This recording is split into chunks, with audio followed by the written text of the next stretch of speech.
up, everyone? Welcome to this day in Philly Sports History for September 8th, 2024. I'm your host, Jim Montgomery. Welcome to a Sunday edition of the podcast, a stress-free football Sunday for all of us. Also, our second anniversary. 2 years ago today, this day in Philly Sports History started. And to give you a little bit of background on the history of the podcast, I started off doing Back to the Future, which was a longer form weekly podcast, basically because I was in the process of writing a book, which I guess you technically could still say I'm in the process of doing it, even though I haven't touched it in over 2 years at this point. But I was having some troubles with just some writer's block. It was a book on what ifs in Philly sports history. So that was the basic premise of Back to the Future. Like I said, I got some writer's block and started the podcast to kind of work through some of those scenarios and the what ifs that I was focusing on. And it was going well. And one day, September 8th, 2022, it was the opening of the NFL season. I believe it was the Rams and who were they playing that day? The Rams and the Bills. And I said, you know what? It brought me back to, I just happened to see, I think, on Twitter that somebody had put, remember this happened, and it was the Eagles versus the Titans. Eagles blew a lead in that game, and for some reason, that was one of those games that vividly stuck out in my head. So I'm like, that was a day in Philly history, so let's try it. I did a 2-minute, what happened during the game, and I'll play it for you here in a minute, but the rest, as they say, is history. So before I get into more of the history of this podcast, check out the original This Day in Philly Sports History from 2 years ago. What's up, everybody, and Happy New Year to all the football fans out here. Yes, it is opening day, September 8th, 2022. Tonight, the Rams take on the Bills, the defending champs, against who everybody is picking to be the champs this year, the Bills. I don't know. I know everybody's on the Bills, but I think the Bills actually win and cover the spread. Might sprinkle little bucks on there or not. But for those of you who've been watching, I appreciate it. We're going to try something new here, see if it sticks. Please give me the feedback and let me know what you think. But this day in Philly sports history, September 8th, 2002, exactly 20 years ago, the Eagles went down to Tennessee to take on the Titans to open the season. They lost that game 27-24 after leading 24-10 at halftime. I remember that game well. I was sitting at the winner's circle in Exton, just miserable. You might remember that 2002 season as the one that was the last season at Veterans Stadium. Also the game that McNabb broke his ankle early in the game against the Cardinals, still threw the 4 touchdowns. Coy Detmer and A.J. Philly kept the ship afloat.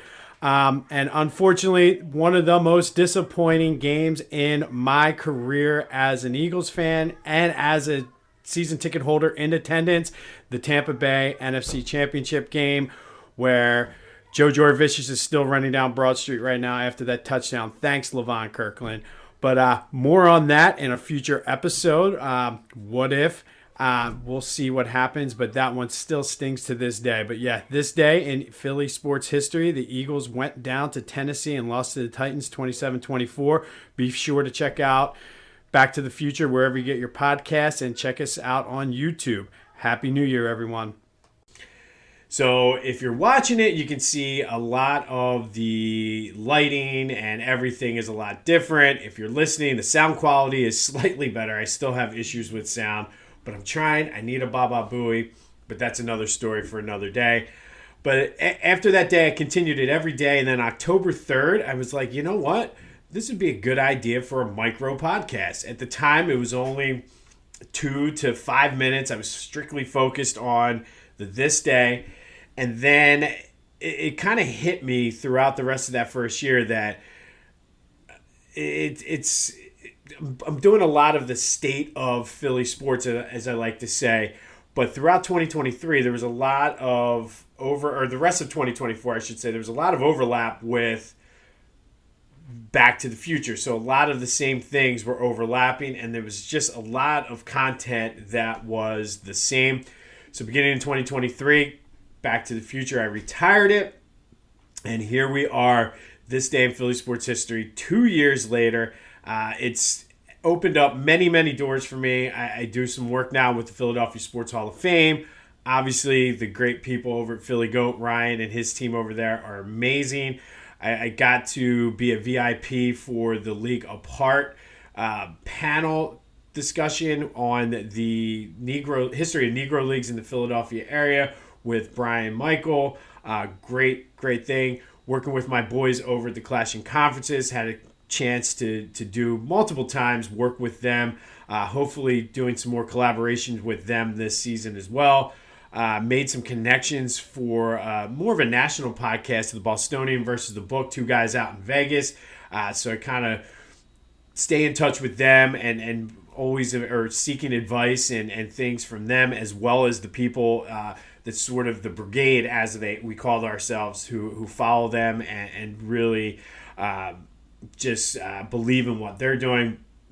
And it's hard for a small-time podcaster because I don't have the clout in Philly that Jason Kelce does, and certainly don't have the backing of the Swifties like Travis does. So it's tough for guys like us. So a lot of small-time podcasters just reaching out to them, building those networks, and really helping each other out. It's not necessarily a competition because they do their content, I do mine, and I'd be willing to bet I've not seen a podcast that focuses directly on Philly sports. Obviously, over the years, I've started to include my takes on things. We have our weekly football bet during Eagles season. We do our preview shows. We've implemented some of the fun stuff. We had the Lovable Loser tournament. We had the nickname tournament. Who wore it best? Starting tomorrow, we're going to do the Philly sports villains, people from Philly or that play for our Philly teams who turned into villains. So just a lot of fun with that. And it really does. I haven't missed a day in 2 years, even on vacation, work trips, being at people's houses. It's something, it's a good outlet for me, and it's a lot of fun. But I thank you guys all for 2 years. I could not do it if nobody was listening. And each day we get more listeners. So if you are a new listener, welcome. Thank you. You picked a good time to really join and be a part of this as we're kicking off our football season. Yesterday we set an all-time record for votes in the question of the day. I had a lot of retweets, so we blew the old record out of the water. So hopefully if you got the idea for this podcast or saw it on Twitter, welcome. Thank you for joining.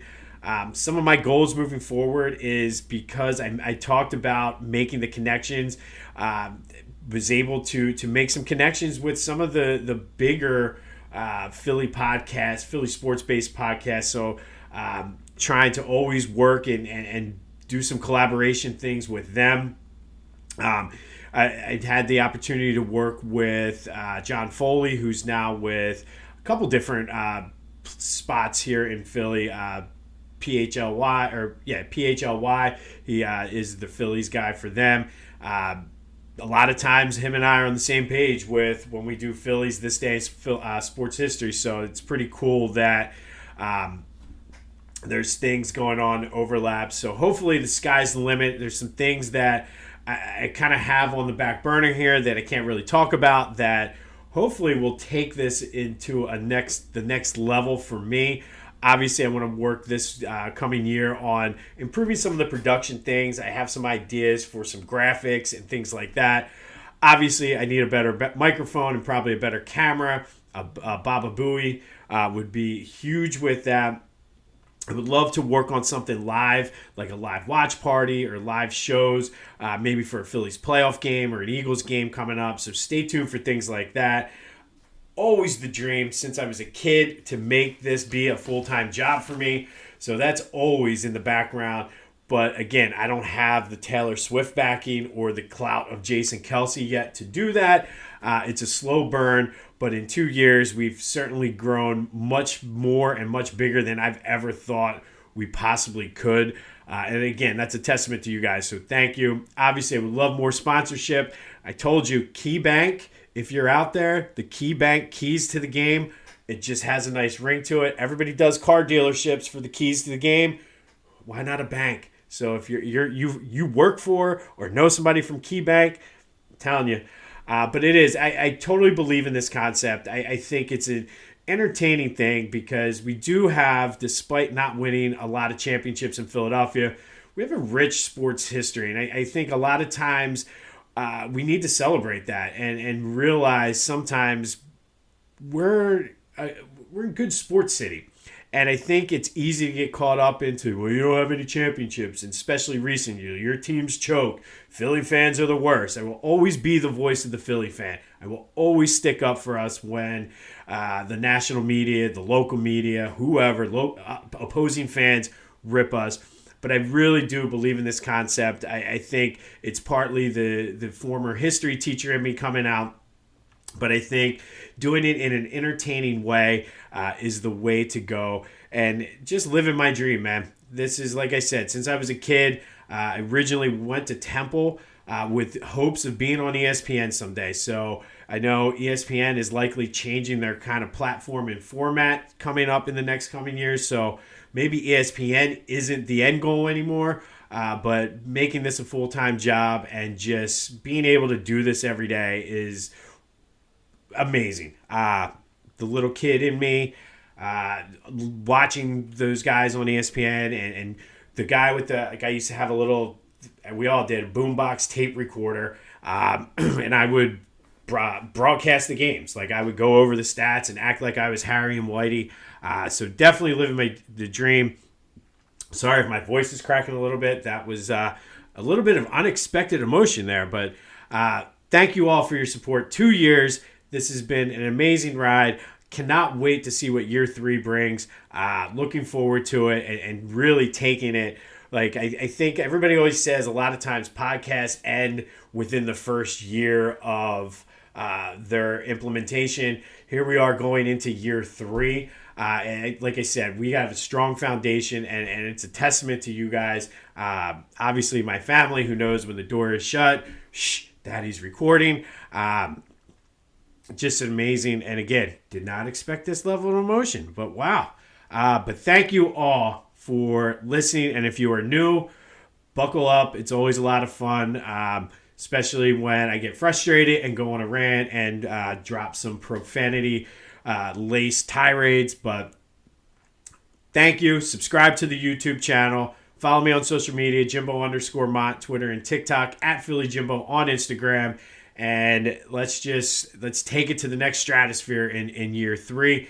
It's still also not too late to qualify for the drawing for a free Philly Goat shirt. Be sure today by midnight to interact with the Back to the Future voice and text line at 267-495-8531. 267-495-8531. Send a text, leave a voicemail, and then go to the YouTube channel at Jimbo_Mont and subscribe there, and you'll automatically be entered into the drawing. I will do the drawing later this week, but it's still not too late. Let's get it done. Thank you. Thank you to Philly Goat. Go check them out. Use the promo code Jim Montgomery for 10% off your order. Check out my boys at the Clashing Conferences. Check out the Philadelphia Sports Hall of Fame ceremony. Tickets are on sale. It's a huge induction class. So go check them out. Buy tickets. I'll be there again. Thank you to Brian Michael, everyone out there that has been a part of this podcast and even Back to the Future beforehand. Thank you. All right, now to the sports. Tough one for the Phils. I think they kind of waved the white flag yesterday. Anytime you see Taijuan Walker going into a game, you know that they've basically given up. And Taijuan Walker, to his credit, did not disappoint.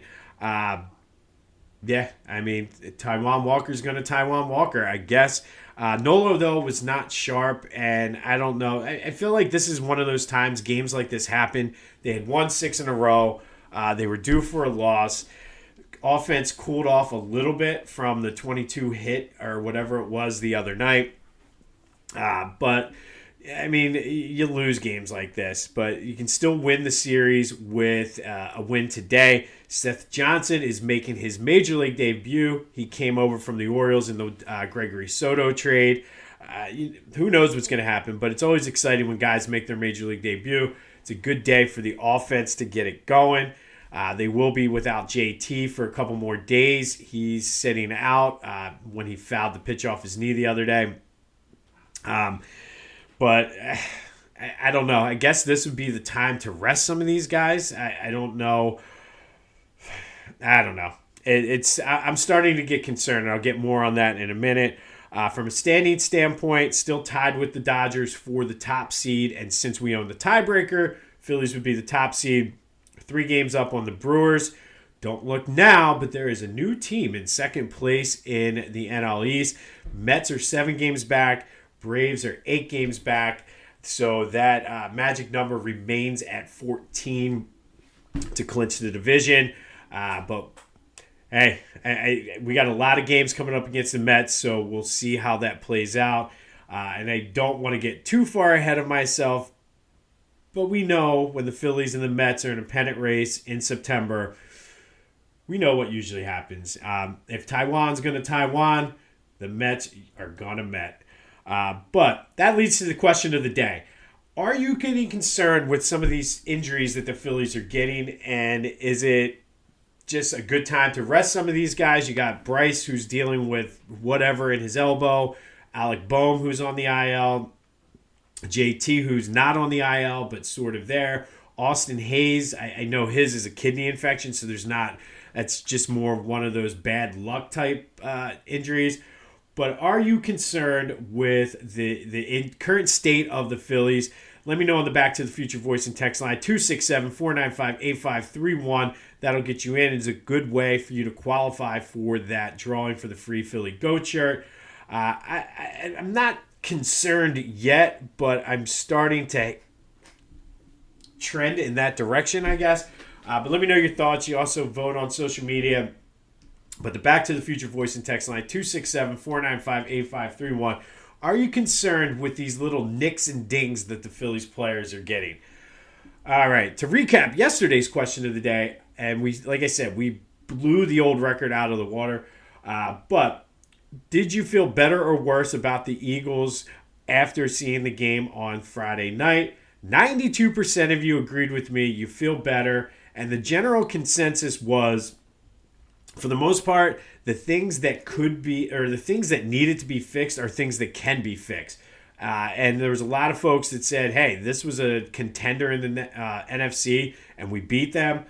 I had one fan accuse anybody who thinks they're going to be worse are Cowboys fans. Not sure if that's true, but that definitely made me laugh. Thank you, as always, for participating in the question of the day. Today, though, are you concerned with the little nicks and dings that the Phillies players have been getting recently? Let me know your thoughts on that, and you can qualify for that free Philly Goat shirt. All right, it's a stress-free Sunday of football. No need to stress about the Eagles or worry about that. One little thing that I think is really concerning is the level of hate coming out of Green Bay about Jalen Carter calling the play that hurt Jordan Love dirty.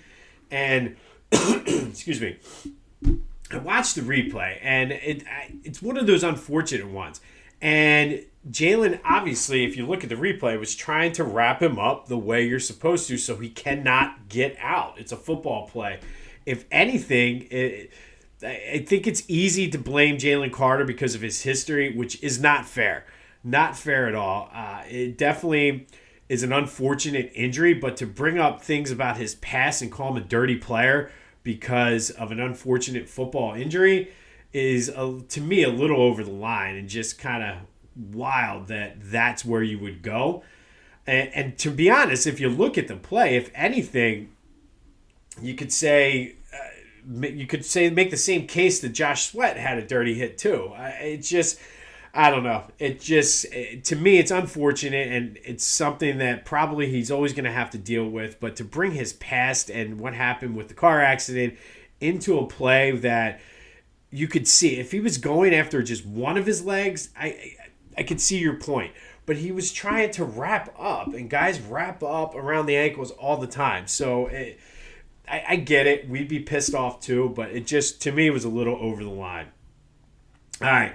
So since it's stress-free football, who are we rooting for today? And give a little guide to who I think we should be rooting for. Obviously, Vikings over the Giants, Browns over the Cowboys. I guess technically the Buccaneers over the Commanders to give, I guess, the division-wise. Although the Bucs could be one of those teams, like from a playoff standpoint. So maybe if they tie, I don't know. It definitely Rams over the Lions, Jets over the Niners. That's tomorrow night though. But that's who we're rooting for today, or at least who I'm rooting for. But it's stress-free football. Enjoy it. Red Zone will be on. We got a fall baseball game we're gonna watch, and then it's gonna be Red Zone the rest of the way. All right. Not even worth spending more than 30 seconds on it. This just in, the Temple football team is bad. Okay, that's it. Today, we're going to go back to 1998. And on this day in 1998, the Phillies were playing the role of spoilers against the New York Mets, who were in the contention for a wild card spot at that point. The Phillies that day pounded out 17 hits, including a franchise record 7 home runs in a 16-4 win at the Vet.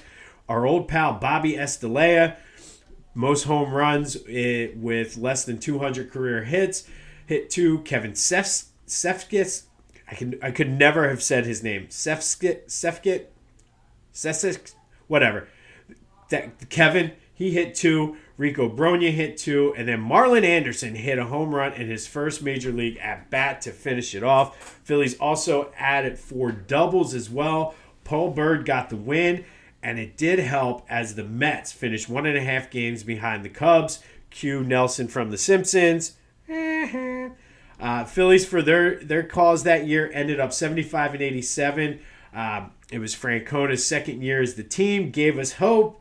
And we all know how that played out. But on this day in 1998, Phillies set a team record with 7 home runs in a game against the Mets, a game they won 16-4. Bobby Estalella, Kevin Sefcik.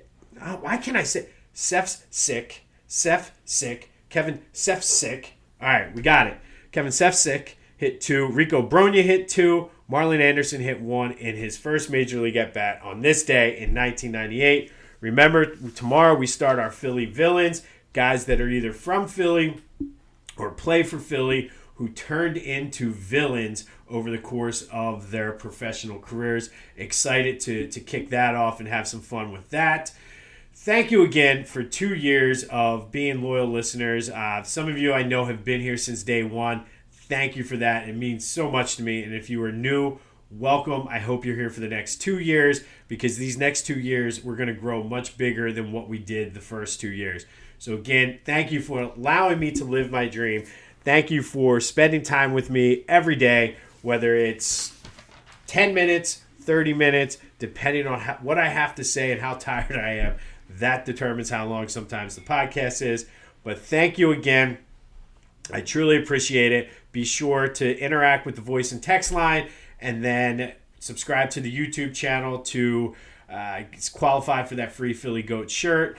Use the promo code Jim Montgomery for 10% off at Philly Goat. If you can't wait and want to buy a shirt now, that is perfectly fine.